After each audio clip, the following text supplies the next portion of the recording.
लेकिन open x1 से x2 open interval में अगर हम कभी बात करेंगे, बीच में कभी भी कोई मैक्सिमा या मिनिमा आया, तो हम वो कहेंगे कि ये पॉइंट गिव्स मैक्सिमा और minima, but it will not give monotonic behaviour at that point, क्योंकि वो मैक्सिमा मिनिमा हुए इसीलिए है क्योंकि वो नॉन मोनोटोनिक।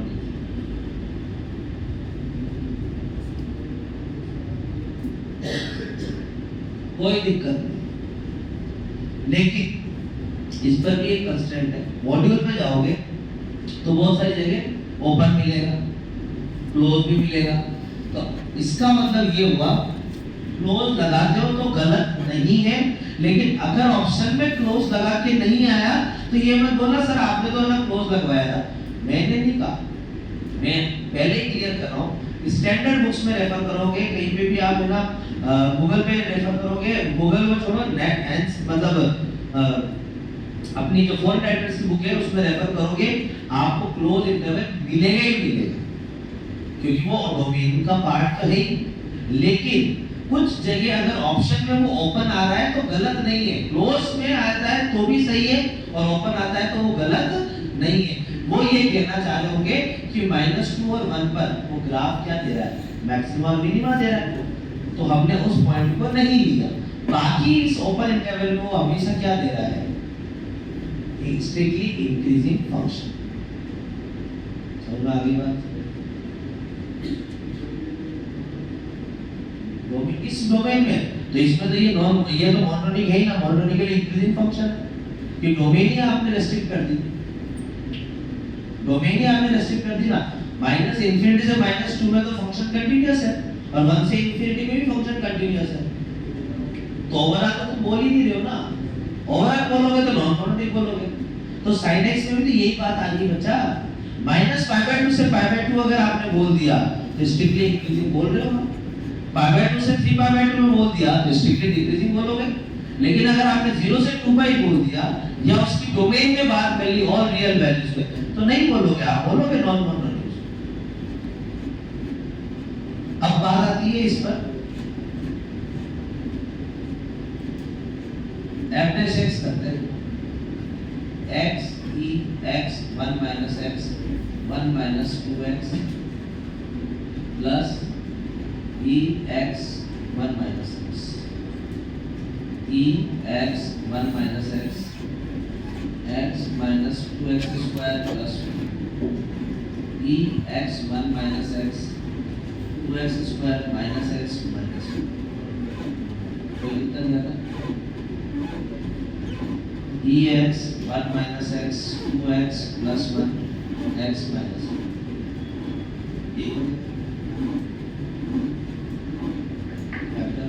अब देखो क्रिटिकल पॉइंट्स क्या होंगे, बस दो ही क्रिटिकल पॉइंट होंगे, एक्सप्लेनेशन फंक्शन का जीरो होता ही नहीं। अरे ऐसे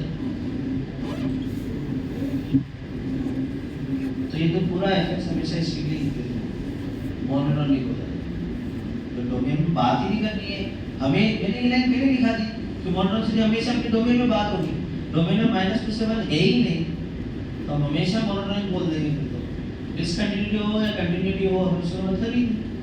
लेकिन हाँ अगर डोमेन आ रहा है तो हम उसको नॉन मोनोटोनिक बोलेंगे।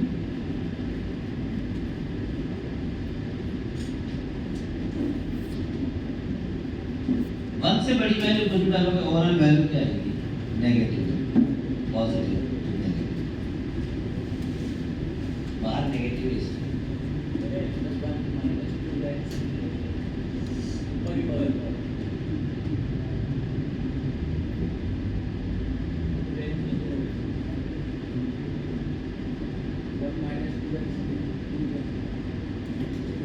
बेटा ये x minus x स्क्वायर होगा, चेन रूल लगाया ना मैंने, x minus x square 1 minus 2x वहां से कर दिया। अब देखो fx is strictly decreasing, कब माइनस इंफिनिटी से 1/2 माइनस यूनियन 1 से इंफिनिटी, और fx is strictly increasing कब, जब -1/2 से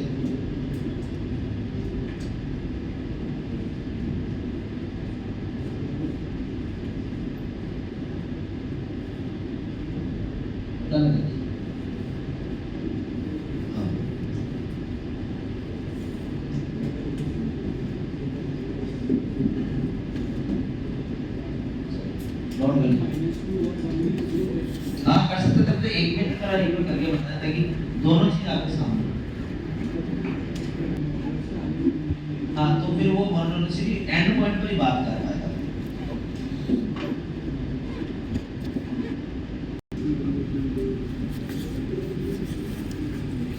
ये सिस्टम में सामने कंट्रोल करते हैं।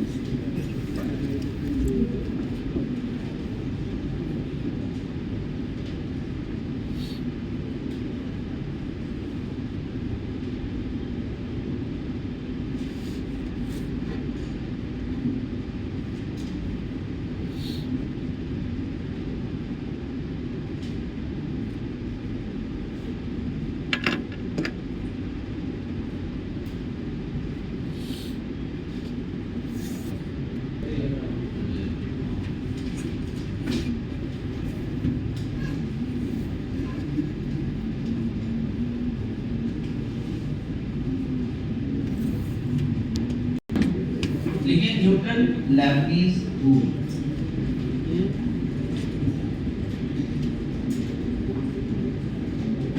ध्यान देना, इस पर तो जेई ने भर के क्वेश्चन पूछे हुए, आपको बहुत सारी जगह मिलेगा।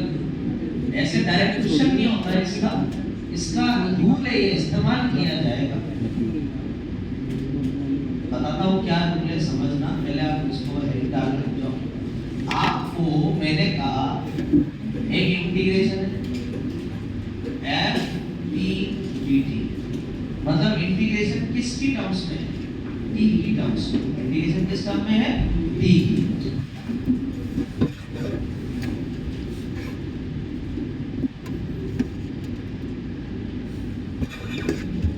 और फंक्शन ऊपर नीचे कोई कांस्टेंट वैल्यू नहीं है, मतलब हो भी सकती है, बट एक फंक्शन देखो मैं लिख रहा हूं gx और यहां लिख दिया hx।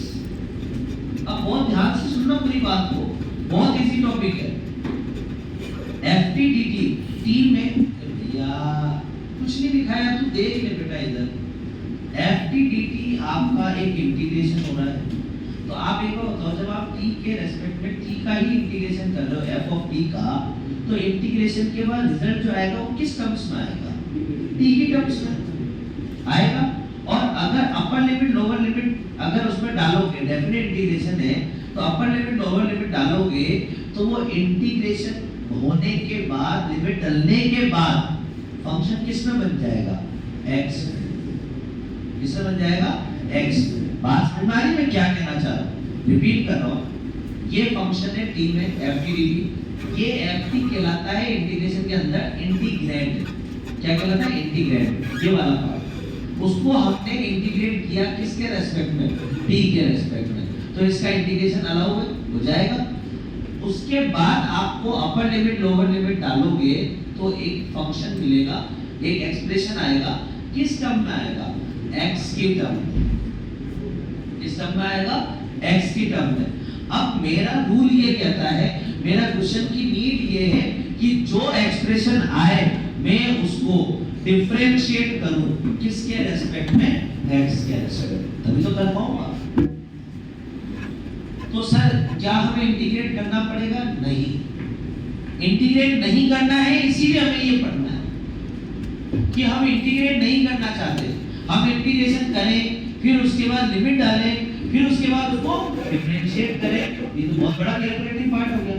हम ये ही नहीं चाहते कि आप इसको इंटीग्रेट करें, हम ये चाहते हैं बस आप इसको जो रिजल्ट आएगा उसको डिफरेंशिएट करके रिजल्ट डायरेक्ट दें। तो इसका रिजल्ट होता है f hx, t की जगह क्या डालोगे? hx, मल्टीप्लाई किससे करोगे? h dash x minus f gx multiply by g dash x। ये न्यूटन लेबनीज रूल। अब बताता हूँ कैसे आया, सुनना। पहले एग्जांपल से बताता हूँ। मैंने x और x स्क्वायर दे दिया और यहाँ दे दिया sec स्क्वायर। ठीक है, मैं क्या चाहता हूँ कि इसका इंटीग्रेट करो और उसके बाद इसका डिफरेंशिएट करो, ये चाहता हूँ। तो मैंने क्या किया, दो तरीके हो गए करने। sec स्क्वायर t का integration tan t, upper limit क्या है x square, lower limit x, तो फंक्शन हो जाएगा 10x² माइनस 11x। अब इसका क्वेश्चन ने क्या डिमांड करी है, डिफरेंशिएशन, तो ये होगा 2x sec² x² minus sec² x। कोई डाउट है इसमें? क्लियर है पूरा? अब न्यूटन लेबनिज रूल और आपका फिजिक्स है ना, न्यूटन लेबनिज मेथड, वो तो मेथड और रूल तो बातें ही की। अब सुनना, आप उस मेथड पे जाते हो तो आप सबसे पहले रखोगे x², तो क्या आएगा sec² x² into 2x x² का डिफरेंशिएशन माइनस sec² x और x का डिफरेंशिएशन 1 सेम आ गया। तो बेटा ये तो इसलिए कर पाए आप इंटीग्रेट क्योंकि इसका इंटीग्रेशन करना आता था, और बहुत सारे फंक्शन ऐसे आएंगे इसका इंटीग्रेशन हमसे होगा ही नहीं, और अगर हम समय इंटीग्रेशन करने में बर्बाद कर देंगे तो उससे पहले तो 4 क्वेश्चन कर चुके होंगे आप, क्योंकि इंटीग्रेशन आपसे मांगा ही नहीं था, क्वेश्चन ने तो आपसे उसका डिफरेंशिएशन मांगा। अब ये फॉर्मूला आया कैसे वो तो मैं ऐसे बताता हूँ, ध्यान देना। मैंने कभी इस फंक्शन को इंटीग्रेट किया होगा तो फंक्शन आया होगा कैपिटल F प्लस, भाई कोई ना कोई फंक्शन तो चेंज होगा, वापस स्मॉल f प्लस सी थोड़ी ना आ जाएगा। स्मॉल f प्लस सी का इंटीग्रेशन करेंगे तो कुछ ना कुछ नया फंक्शन आएगा, जैसे sec² को किया तो tan आया, cot² को करता तो कुछ और आता, sin x को करेंगे तो cos x आएगा माइनस का, सबका अलग अलग है, तो वापस सेम फंक्शन तो नहीं आएगा ना। तो यहाँ पे भी हमने ft dt का इंटीग्रेशन क्या कर दिया, कैपिटल F प्लस c, और लिमिट क्या थी gx hx, ठीक। तो इसमें भी तो वैल्यू डालेंगे अपन, तो ये मिलेगा fhx माइनस fgx, ये आपको मिला एक तरीके से ft dt का इंटीग्रेशन जिसमें लिमिट gx hx है।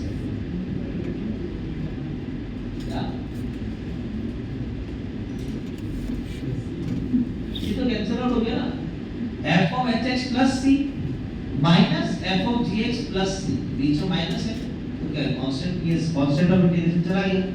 अब इसका मुझे क्या करना है, डिफरेंशिएशन, इधर भी मैं क्या लगाऊंगा d/dx पूरे का, तो क्या होगा f dash hx into h dash x minus f dash gx into g dash x, यही बनाऊंगा। अब एक बात बताओ, जिसका इंटीग्रेशन ये है तो उसका डिफरेंशिएशन तो ft ही होने वाला है।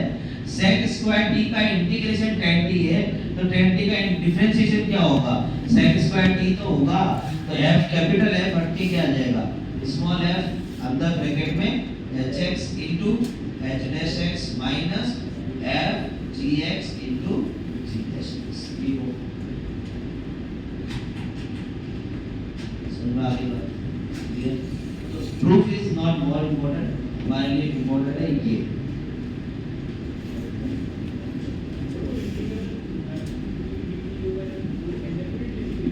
कौन सा, ये वाला ना, ये वाला, तो ये वाला इंटीग्रेशन तो है ना इंडेफिनेट वाले की लिमिट थी, तो मैंने इसको यहाँ पर वैल्यू डालकर इंडेफिनेट में बता दिया।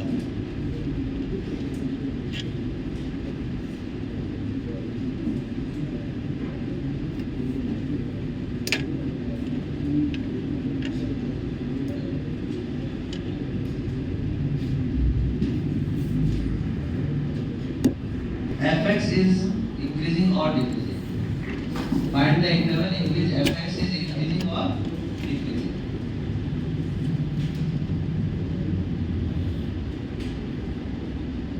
fx is increasing or decreasing,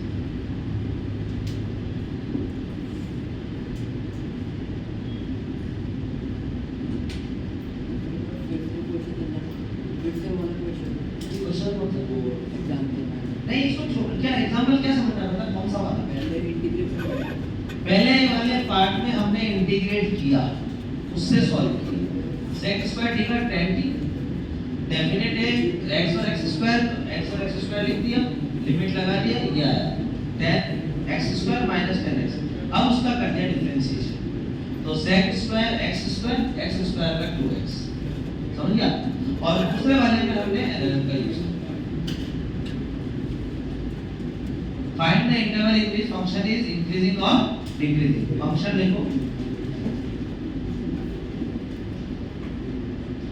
ये जो बातें कर रहे हैं उनको मैं बहुत प्यार से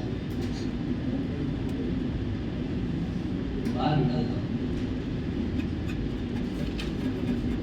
e की पावर t, t माइनस और t minus,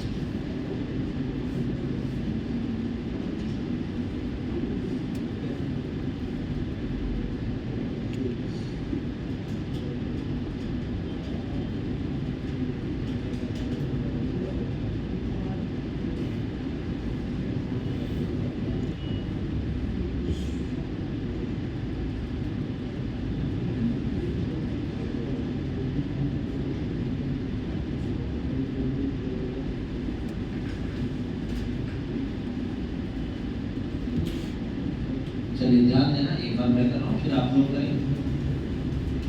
f dash x, जब फंक्शन की इंक्रीजिंग और डिक्रीजिंग पर कमेंट करना है तो हमें इंटीग्रेशन से लेना देना ही नहीं।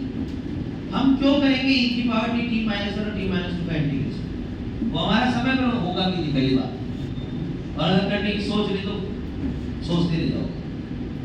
तो जब वो करना ही नहीं, हमारा एट द एंड टारगेट क्या है कि f डैश x मिल जाए, और हम दोनों तरफ अगर x के रेस्पेक्ट में डिफरेंशिएट कर देंगे तो इधर तो f डैश x हो जाएगा, उधर न्यूटन लैप्लेस मेथड से पूरा f डैश x आ जाएगा इन टर्म्स ऑफ x। तो यहाँ क्या आएगा, e की power x, x minus 1, x minus 2, और x का डिफरेंशिएशन 1, और 0 का हमें करना ही नहीं, क्योंकि 0 रख भी दोगे तो वैल्यू तो कांस्टेंट आ जाएगी, लेकिन किंतु परंतु 0 का डिफरेंशिएशन तो वैसे ही 0 होगा, तो वो टर्म तो लिखो ही नहीं। यार बात करना ही है। अब f डैश x को 0 करा तो x की वैल्यू आपको क्या मिली, 1 और 2। आपने 1 और 2 को मार्क किया, e की पावर x तो कभी भी 0 होगा ही नहीं, 1 और 2 मार्क किया, पॉजिटिव नेगेटिव पॉजिटिव, तो fx increasing, x belongs to minus infinity से 1 यूनियन 2 से, और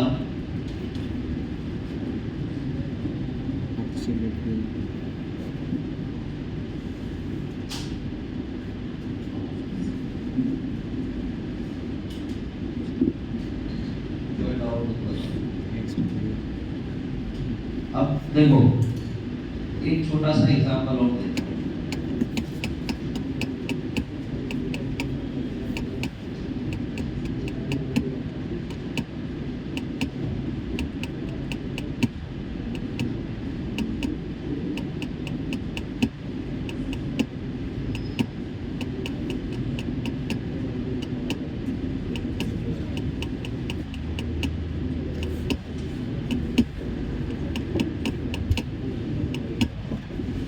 ये क्वेश्चन है, लिमिट x टेंड्स टू 0, ऊपर और नीचे का को भी लिखा हूं, ये सॉल्व कैसे होगा? एल ऑपरेटर लगे 0/0, ऑप्शन 0/0 कैसे? अब सुनना, 0 से 0 की अगर डेफिनेट वैल्यू देखोगे तो एरिया 0 ही आ जाएगा, जिस पॉइंट से उतरो उसी पॉइंट पर रुक जाओ। तो आपने एरिया तो बनाई, कर्व ही नहीं बना, तो ऊपर वाले फंक्शन की वैल्यू कितनी आ जाएगी, 0। डिनोमिनेटर इसको ऐड कर रहा है, 0 लगेगा क्या, एल ऑपरेटर, नीचे तो एल ऑपरेटर लगे, डिफरेंशिएशन कितना हो जाएगा 1, और ऊपर वाले में क्या लगेगा, न्यूटन लैप्लेस मेथड। और वो क्या होगा, जब x रखोगे तो क्या आएगा, sec स्क्वायर x into 1। अब x को 0 ऐड कराओगे तो sec स्क्वायर 0 कितना हो जाएगा 1। आंसर क्या हो गया,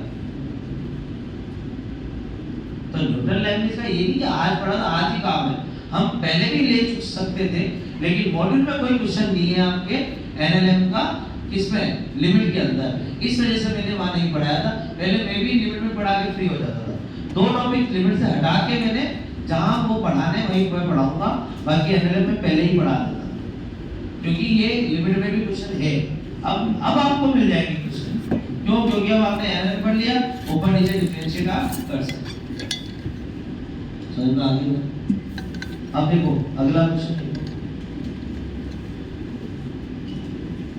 f dash x square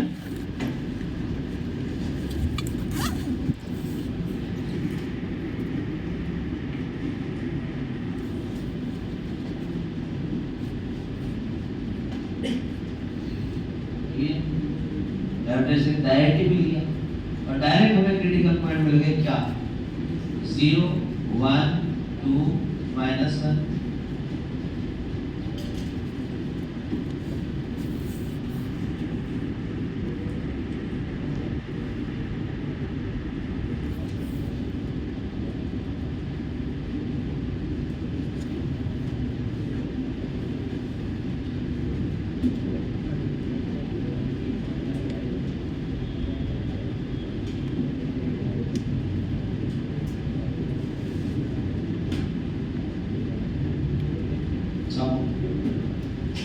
तो क्वेश्चन वगैरह में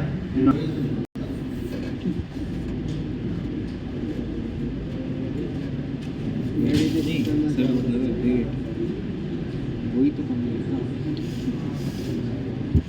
सर, मेडिटेशन से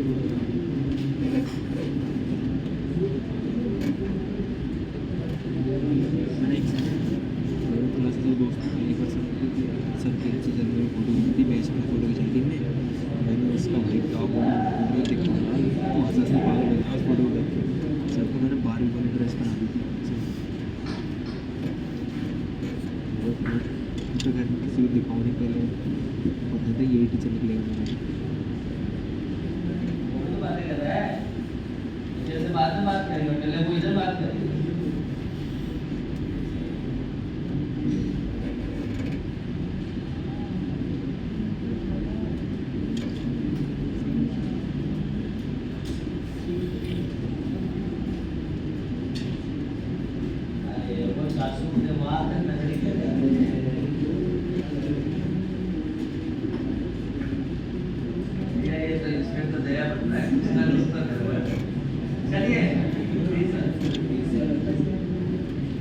इसकी बातें सुनने में लगा है कौन? तो लिख दे रहा है।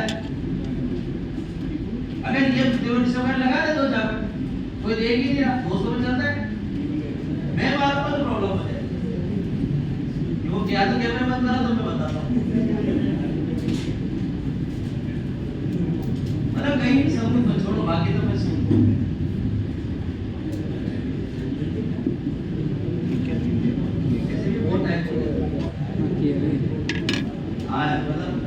देखा जाए तो 10 साल तो हो गए आज, मतलब बच्चों में स्टूडेंट्स को, बाकी तो पहले सर का बच्चा है क्या? सर के बच्चे भी नहीं खाते पहले 2011-12 के बाद चलाता था इंस्टीट्यूट, पढ़ता भी था पढ़ाता भी था, तब मैं उस समय केवल उन बच्चों को पढ़ाना पसंद करता था जो फेल होते थे, fail in the sense board, और उम्र का पैसा पास कराना ही, और ना कोई छोरा हो ना कोई छोरी, कोई भी नहीं छोड़ूंगा, और हमेशा टांगों के नीचे, मतलब घुटनों से। अरे नींद की लट, सुबह 5:30 बजे उठाता था, रेस्ट लेता था, मैं चाहता कोई ना कोई नींद की पुरानी लट घुमा देता था।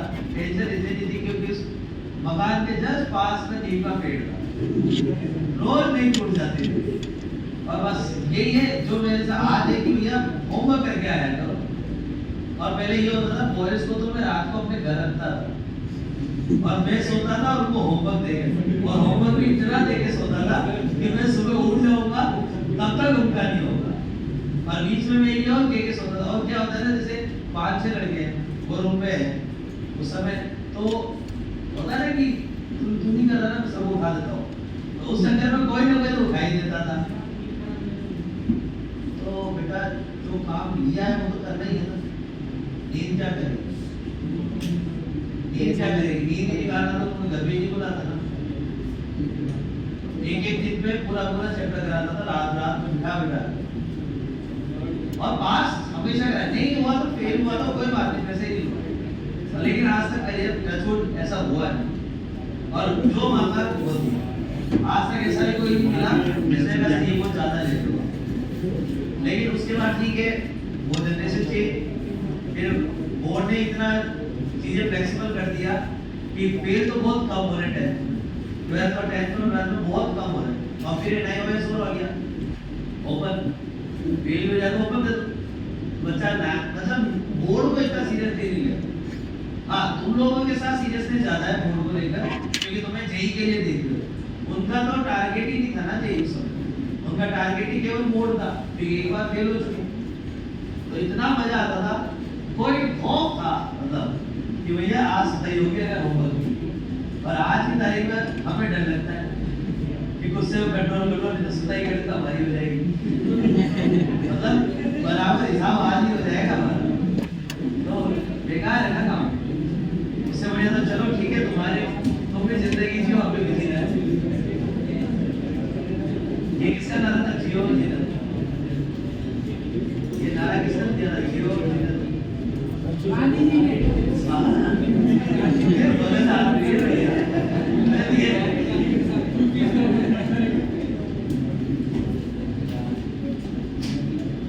करिए कोई तीसरा क्वेश्चन, उसी क्वेश्चन का तीसरा पार्ट है। 2x square minus 11x।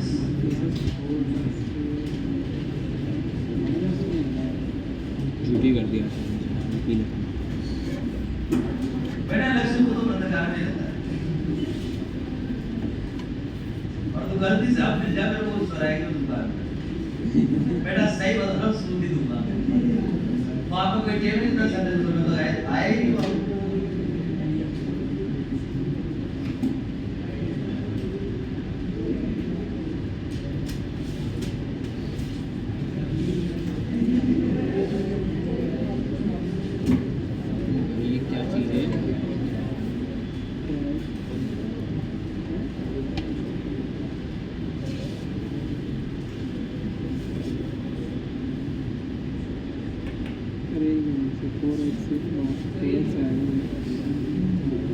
वो जरा मस्ती नहीं करना। हाँ, ये क्या रहता है इसका बता। माइनस का बना नहीं, आपने कुछ नहीं किया, इसके तो क्या कुछ करो, इतने सीधे हो आप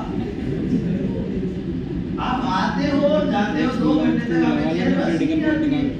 आप गर्दन भी नहीं हिलाते, सिर्फ यही रहती है आपकी गर्दन। बहुत अच्छे हो, 1% मैंने नहीं पढ़ा सही से। बाकी बाहर भी तो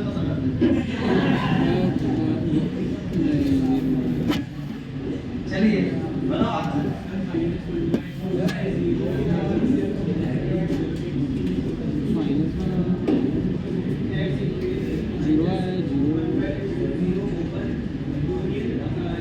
मिनिमम मैक्सिमम वैल्यू बता देना इसकी, हैं? मिनिमम और मैक्सिमम वैल्यू निकाल रहे ना, ये नहीं तो चलिए ध्यान सही तो 0 हो गया। आप तो फंक्शन पूरा अंदर वाला इंटीग्रेट है, वो कंटीन्यूअस है, ये वाला वो कहीं ब्रेक नहीं हो रहा तो यहाँ पे फंक्शन के हमारा कंटीन्यूअस है। x इक्वल्स टू यहाँ पे 0।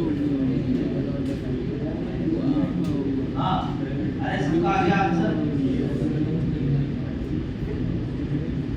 किसी का कोई डिफरेंट आंसर? माइनस 1/x है 0 दोनों value 0, maximum value 0,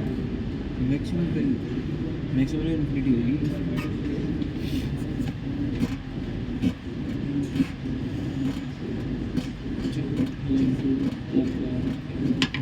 0 close open. हाँ, वो सुन के अच्छा लगेगा, सबका ठीक है, किसी का भी सही याद कीजिएगा। आपने ये किया, फिर आपने ये किया, आपने कुछ पूरी दुनिया फिर आपने ये किया, आप खुश, मैं डबल खुश। आपने ये किया, मैं भी खुश, आप भी खुश। अरे डोमेन तो पॉजिटिव ही है केवल, तो नेगेटिव वाला पार्ट एक में सही करा था। LNX है ना, पूरे इसके अंदर सब इसके अंदर क्वालिटी तो इसकी डोमेन क्या है? x greater than 0। तो बात जो भी होगी वो 0 से ऊपर ऊपर पे ही होगी, नीचे वाले ग्राफ पे तो काम करेंगे ही नहीं।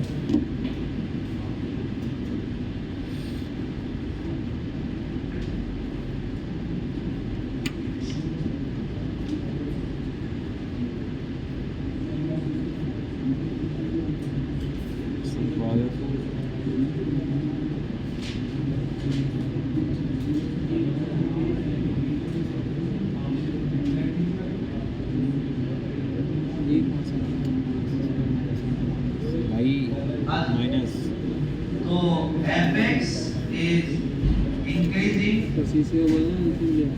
x belongs to 1/2 से infinity, और डिक्रीजिंग कहाँ होगा? ओपन 0 से 1/2 क्लोज कर सकते। 2 पे क्लोज नहीं करोगे क्योंकि 2 पे सॉरी 0 पे क्लोज नहीं करोगे क्योंकि 0 डोमेन में नहीं।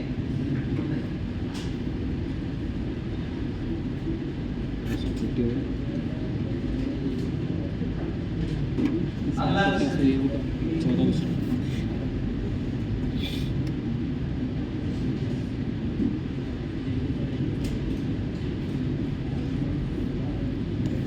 इसका तो दिया सही होगा, आप लोग करो, इसका सही है। और तुम ना डिस्कशन क्या कर रहे हो इसी चीज को बोलने में क्या है?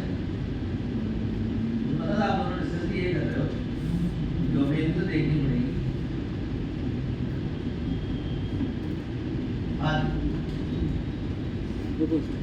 अगला लिखो, let fx and gx are two continuous function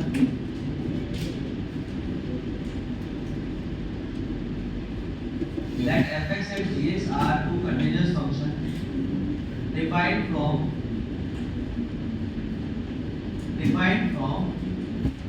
R to R, defined from R to R such that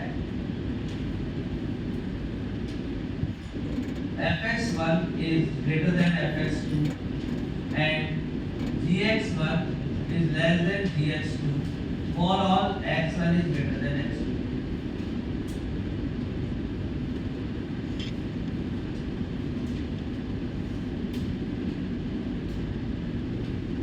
Find the solution set of alpha. Find the solution set of alpha which satisfy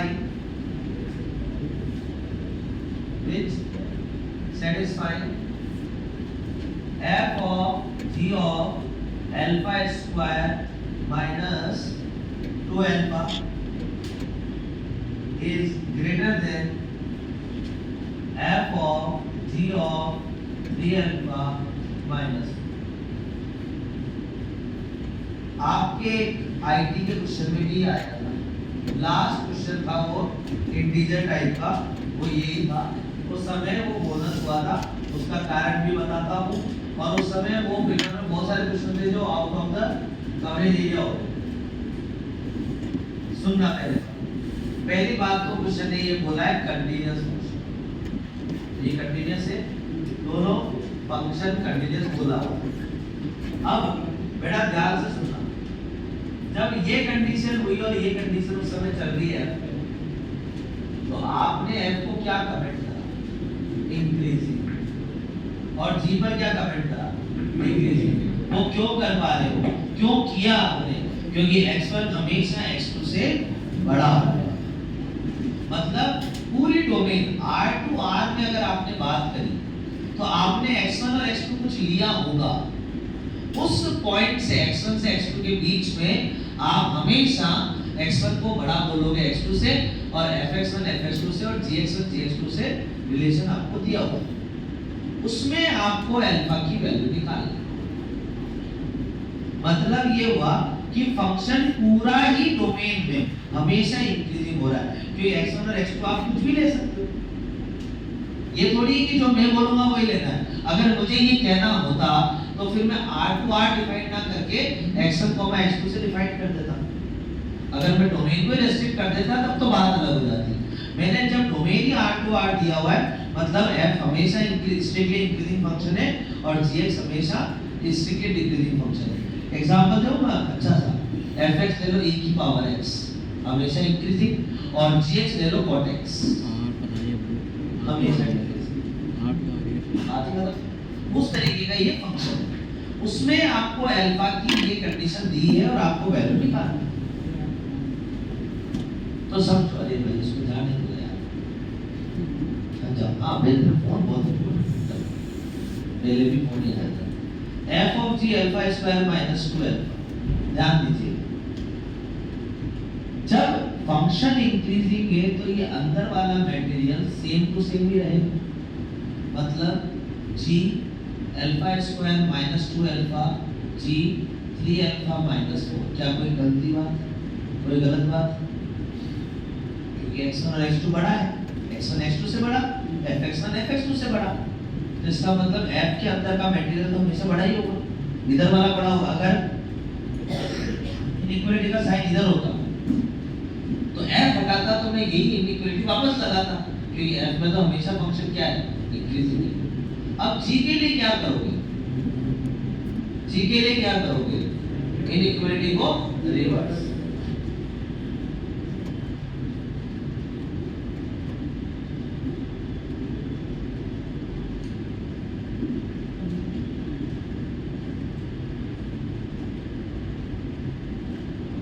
समझ में आ गई बात? I hope काफी easy है, समझ में आ गया। लिख लो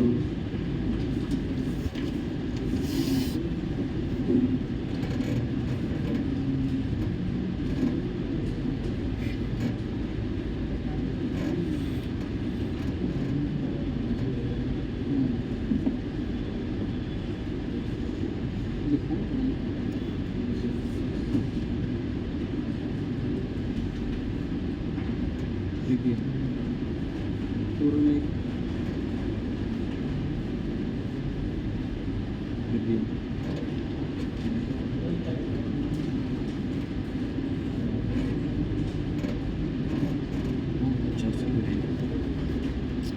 ज़्यादा ही बोर हो खुशी बच्चों के लिए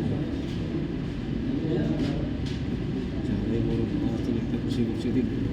आठ क्वेश्चन करने आपको बाद में है, मैंने अभी तो लिखनी है। यारी बंजो 2m के रूप में मिलाने लगे भूख लग रही है जब से दिखने लगा फोन वीडियो सामने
शोरूम उसको गड़बड़ी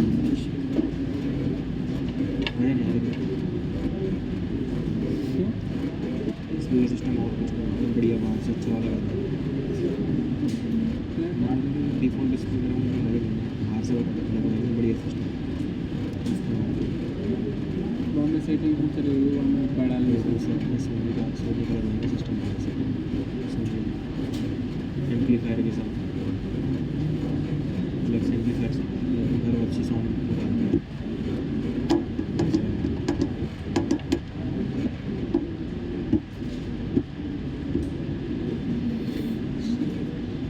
अरे अंदर का नाम दिया है मैंने ऐसे क्लच अंदर की गाड़ी चला रही है। मैंने ऐसे क्लच दबा दिया है ना, टाइम पास में पावर बटन दबा दिया, देन उसकी गाड़ी में पेट्रोल तिक तिक तिक तिक जैसे आवाज़ करे, रेडियो वक्त वक्त ऐसे ऐसे करो, बंद करो उसको पेट्रोल में।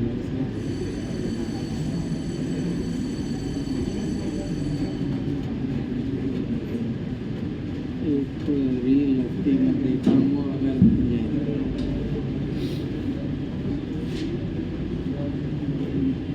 फार्मिंग लेना पड़ेगा बोलिए मैक्स से लेता हूँ, एक 300 रुपये ऑनलाइन चिप आएगी, फिर पीछे लग जाएगा, पीछे वायरलेस चार्जिंग वाला लगाएंगे। क्या कह रहा है 300 रुपये की चिप आएगी वायरलेस चार्जिंग वाली, इसमें लग जाएगी, फिर पावर के अंदर में आ जाएगी, उसके अंदर तो वायरलेस पावर से बोलिए उसको चिपका दियो, वायरलेस चार्जिंग होती है। वायरलेस का इस करूँगा वायरलेस चार्जर भी रहना चाहिए।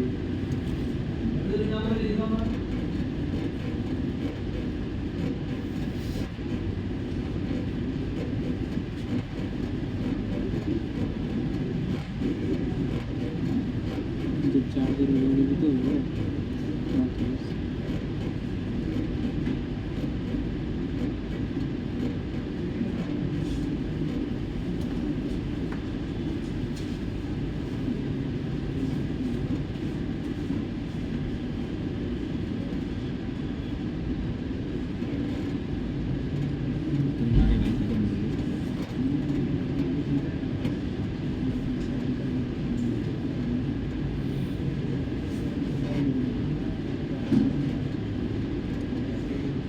मिल जाएगी तो मज़ा आ जाएगा।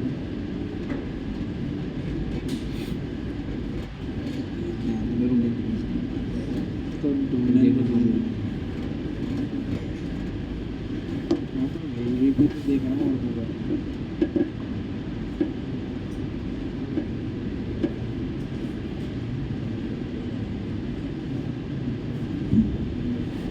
अरे बाबा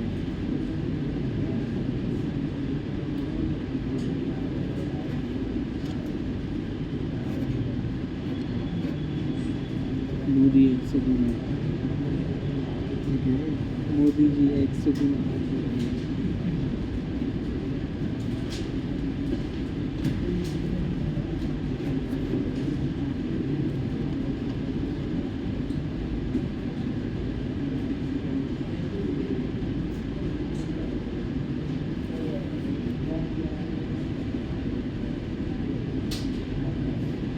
नहीं नहीं यार सेब वाली में तो नहीं दाम नहीं बढ़ेगी लाइट वाले में।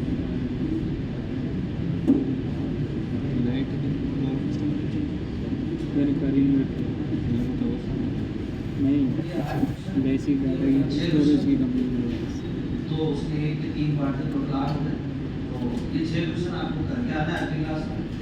एमओडी 2 भी तक कंप्लीट होना चाहिए, मतलब चाहिए, और दोनों पेपर को एनालिसिस करके आए, ताकि कोई डाउट होगा, कोई भी डिस्कशन का पॉइंट होगा, अपन क्लास में कर लेंगे।